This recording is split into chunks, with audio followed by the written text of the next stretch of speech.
Certains le considèrent comme un excellent outil d'économie de carburant, tandis que d'autres le jugent totalement inutile. Le système Start-Stop automatique est-il vraiment utile? Quels sont ses avantages et ses inconvénients? Faut-il généralement l'activer ou le désactiver? Avant de répondre à cette question, il est essentiel de comprendre son fonctionnement. Pour s'arrêter, le conducteur appuie sur la pédale de frein, ce qui ralentit le véhicule et l'immobilise. À ce moment, les capteurs du véhicule détectent son immobilité, et les capteurs de roue détectent également l'arrêt des roues. Ces capteurs transmettent ces informations de stationnement à l'unité de commande électronique, ECU. En fonction du freinage du conducteur, l'ECU interprète ce freinage comme un signal de stationnement et ordonne l'arrêt du moteur. Simultanément, le système d'alimentation en carburant est coupé. Lorsque le conducteur lève le pied de la pédale de frein et appuie sur l'accélérateur, l'ECU détecte l'intention du conducteur de démarrer et signale au démarreur de démarrer le moteur.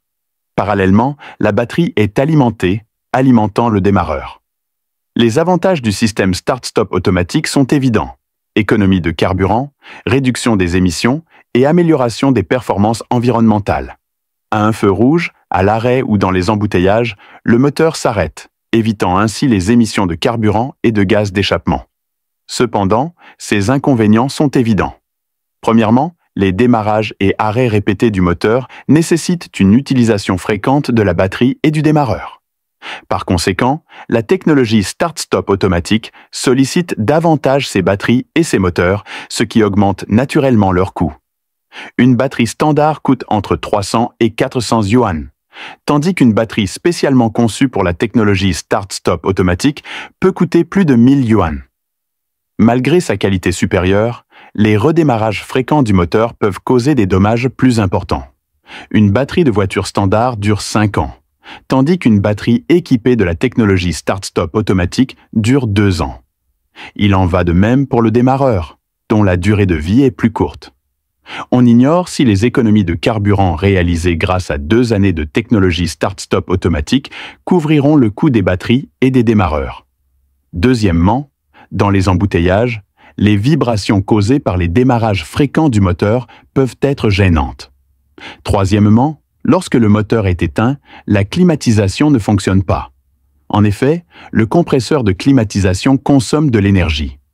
Lorsque le moteur est éteint, le compresseur cesse de fonctionner, rendant la climatisation inutilisable. En été, si le moteur reste longtemps éteint, l'habitacle est un véritable sauna. Les inconvénients du système Start-Stop automatique l'emportant sur ses avantages, de nombreux conducteurs expérimentés le désactivent immédiatement après être montés dans la voiture, ce qui est plus pénible que d'attacher sa ceinture de sécurité. Si vous savez que le système Start-Stop automatique est peu répandu, pourquoi les constructeurs automobiles l'utilisent-ils encore? C'est tout. Pour plus d'actualités et de mises à jour technologiques, restez connectés et n'oubliez pas de vous abonner à notre chaîne Automobile. À bientôt. Prenez soin de vous.